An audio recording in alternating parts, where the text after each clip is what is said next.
Hello Capricorn, Sun, Moon, Rising, and Venus signs. Kamusta kayo? Sana po'y nasa mabuti kayong kalagayan. Welcome back po sa Star Tarot. At kung bago kayo rito, welcome din po kayo.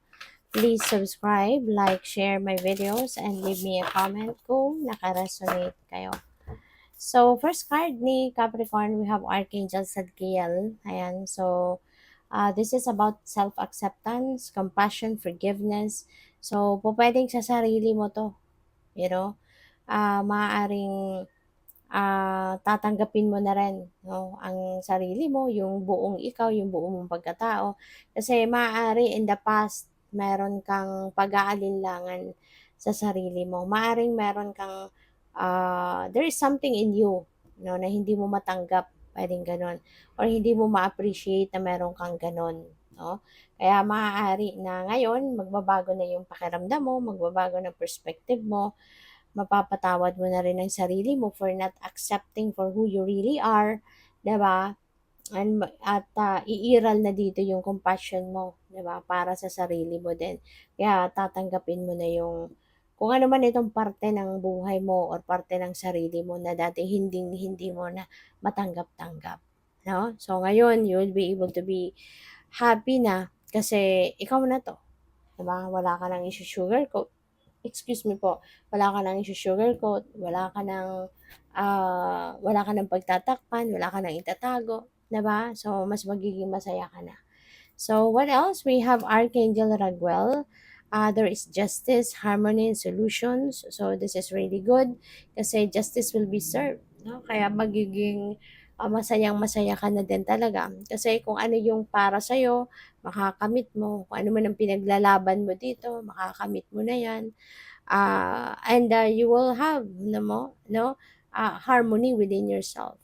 Mas magiging maganda na talagang pakiramdam mo sa ngayon.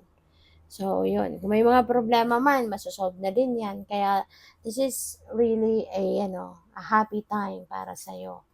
We have face entanglement. Mag-iingat din kayo. Warning ito sa inyo na huwag kayong masyadong magtitiwala agad, no, sa mga tao sa paligid mo. Huwag kang magbibigay ng 100% na tiwala sa mga taong kung anong kinikwento nila sa'yo, kung ano yung mga sinasabi nila sa'yo. Because you never know, baka mga marites at marisol lang ito, diba? At hindi mo talaga pwedeng pagkatiwalaan ng mga taong ito. Kaya never share anything then with them, diba? Lalo-lalo na kung meron silang marka na gano'n sila, na mga marites sila at marisol. Kasi baka mamaya, kahit maganda yung intention mo, maganda yung sinasabi mo, pupuwedeng i-twist nila yan, 'di ba? Pupuwedeng siraan ka nila, yung gano'n. Kaya mag-iingat ka, huwag kang magtitiwala, no? And do not engage in conversation as much as possible with, those kind of people, mga marites at marisol. So, by the way, maraming salamat for subscribing. And if you haven't subscribed yet, subscribe na kayo. And also, maraming salamat din for not skipping the ads. Malaking bagay po yan sa akin. And also, please click the join button sa baba ng video kung gusto niyo na mag-join sa membership. Salamat po. So, we have solitude. Ayan, so maaaring dahil dito, no, sa pagsosolitude ninyo, dahil dito sa pag-spend time ninyo by yourself, sa pag-me time ninyo, dito kayo magkakaroon ng time, 'di ba, para makapagnilay-nilay at makapagmuni-muni at yun nga, pupuwedeng maisipan niyo talaga, 'no, yung bagay na 'to na tanggapin mo na yung sarili mo. Tanggapin mo na yung lahat, 'no, lahat ng buo mong pagkatao. So, we have flexibility. Ayan. So, paalala din ito sa inyo na maging flexible kayo. Learn to be flexible and be adaptable kasi mas magiging beneficial yan para sa'yo. Diba? Mas magbe-benefit ka dyan.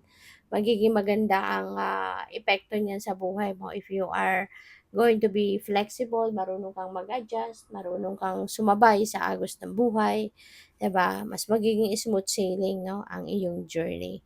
At saka this is also about prosperity and abundance, Very luscious yung bamboo trees na to, and bamboo trees, no, represents prosperity. Kaya most likely magiging prosperous and abundant ka din at this time.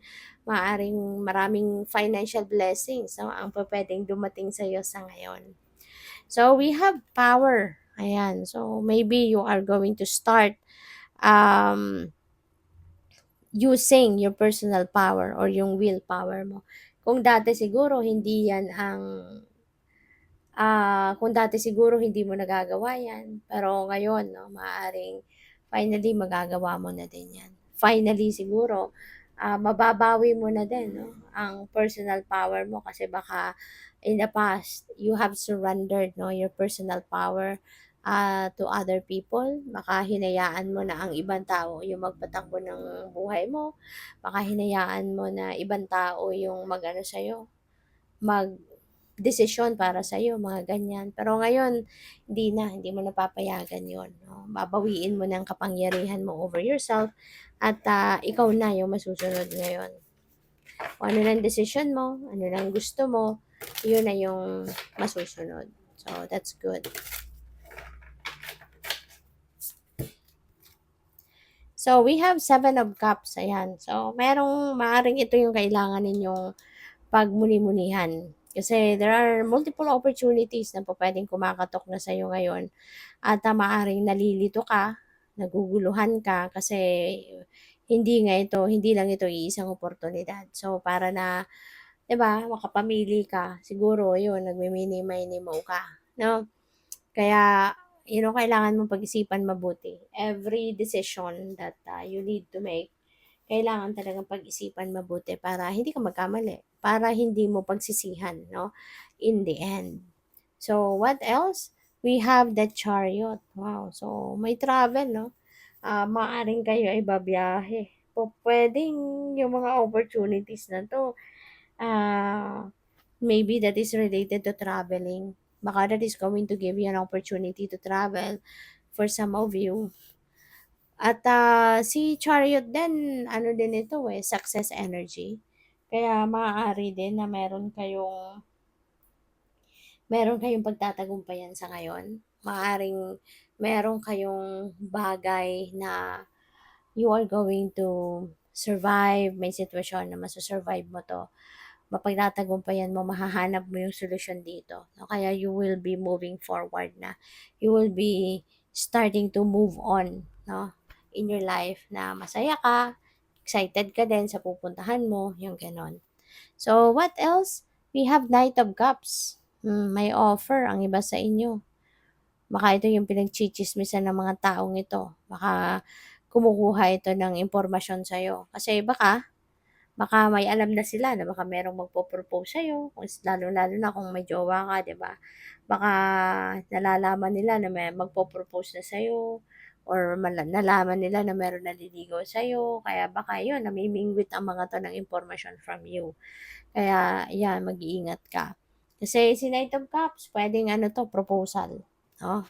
Meron ditong marriage proposal, meron ditong mag-o-offer ng love sa'yo, pupuwedeng merong makikipagbalikan sa'yo, pupuwedeng meron ditong manliligaw, 'no, sa'yo. Maaaring this is new love interest, puwedeng ganyan.